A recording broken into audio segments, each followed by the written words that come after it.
Hello class, welcome to section 2.5. Here we're going to talk about prime factorization and the least common multiple.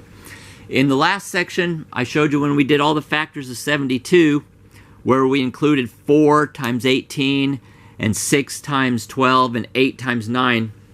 None of those numbers are prime numbers. And so here what we want to do is just find all of the prime numbers that will multiply to get to something. So what we're going to do is we're always going to start, before I said to start with 1 because that would always include the number itself. But now what we want to do is just start with the 2. So let's say we have 72 and 2 will go into that 36 times. Okay, so we did that the same way that we did before, but here I'm making a factor tree. So here is a prime number is 2. We want all of our answers here to be prime numbers. So we're going to start with 2 again. Will 2 go into 36? Yes, it will. And it will go 18 times. So we're going to circle the 2 again. Now, will 2 go into 18? Yes, it will. And it will go 9 times. Now, will 2 go into a 9? No. The next prime number is a 3. And it goes in 3 times. And 3 is a prime number, so that's where we're finished. So, here we have a 2 times 2 times 2 times 3 times 3. So we can write this 2 times 2 times 2 times 3 times 3. If we did this, 2 times 2 is 4, times 2 is 8, times 3 is 24, times 3 is 72. So this is the prime factorization. You can also, you see that we're multiplying 2 by itself 3 times, so we can say 2 raised to the 3, and times 3, we're multiplying 2 times, so times 3 to raised to the 2, or 3 squared. You can write this, I believe, either way, but the computer may tell you to do it one way or the other. So a few other numbers that we could look at. Let's say we have the number 123. 2 will not go into this, but 3 will, and it will go 41 times. Okay, so now we're looking at the 41. 2 won't go into it, neither will 3, because 4 plus 1 is 5.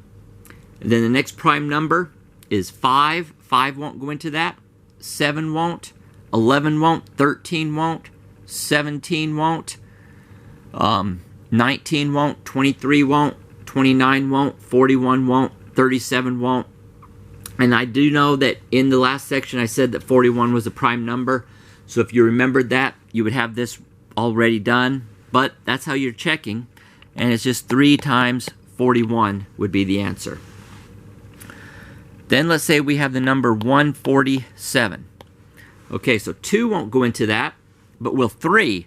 Let's just do a quick check.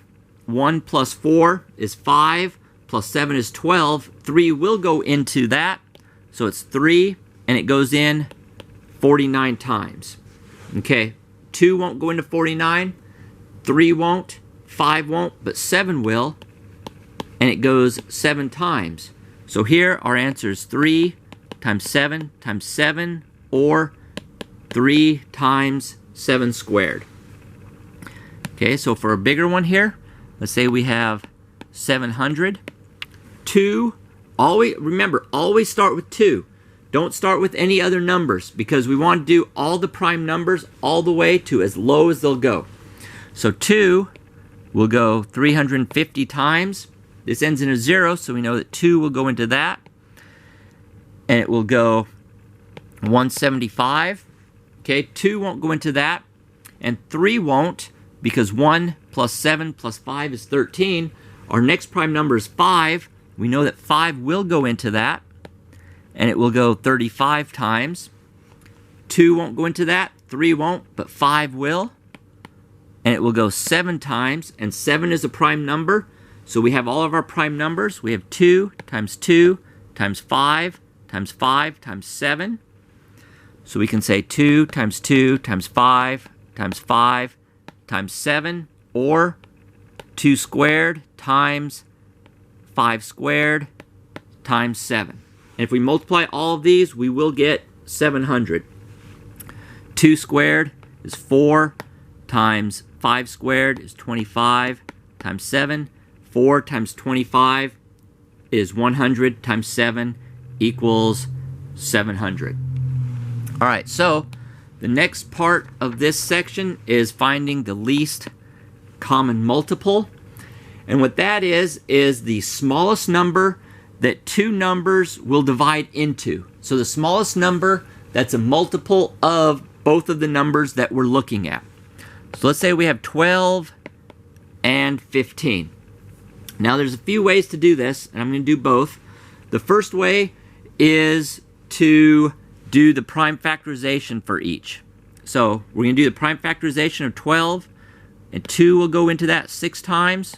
2 will go into 6 3 times. So we have 2 times 2 times 3 is 12.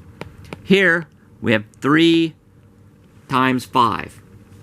All right, so what we're going to do here is multiply all of the prime numbers that are in one of them but not the other.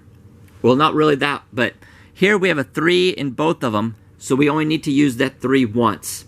But we need to use both of these 2's because neither of them are here.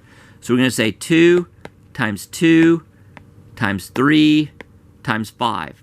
We only need to use each number that's, if they're in both of them, one time. But if you have the same number twice, we have to do it twice. So 2 times 2 is 4 times 3 is 12 times 5 is 60. So the least common multiple of 12 and 15 is 60. That's the smallest number that 12 and 15 will go into. Now the other way that we can do this, and I think it's a little easier, let's say we have 12 and 15. What we're going to do is look at the biggest, and it's easier sometimes. Sometimes the way I just did it will work out easier. But for this one, this other way is easier to figure out. So what we're going to do is first we're going to see if the smallest number will go into, or the smaller numbers will all go into the biggest number. 12 will not go into 15. So we know that 15 isn't the least common multiple. So then what we're going to do is multiply the biggest number by 2. 15 times 2, that equals 30. 12 will not go into 30. So we're going to multiply the biggest number by 3. 15 times 3. First we did 15 times 1, and that equaled 15. 15 times 3 is 45. 12 will not go into 45. Then we're going to say 15 times 4, that equals 60. 12 will go into 60. So that is our least common multiple. So those are two ways that you can find the least common multiple. It's going to depend on what numbers you have, of which method will be easier. Usually, I've found that this method is easier. Every now and then, though, you have to go really far out and multiply it by like 15 or something to get it so that all the other numbers will go into what you have. It's usually the case when you have 3 numbers that you have to find the least common multiple for. So sometimes you're going to want to use prime factorizations and then multiply all of the unique factors.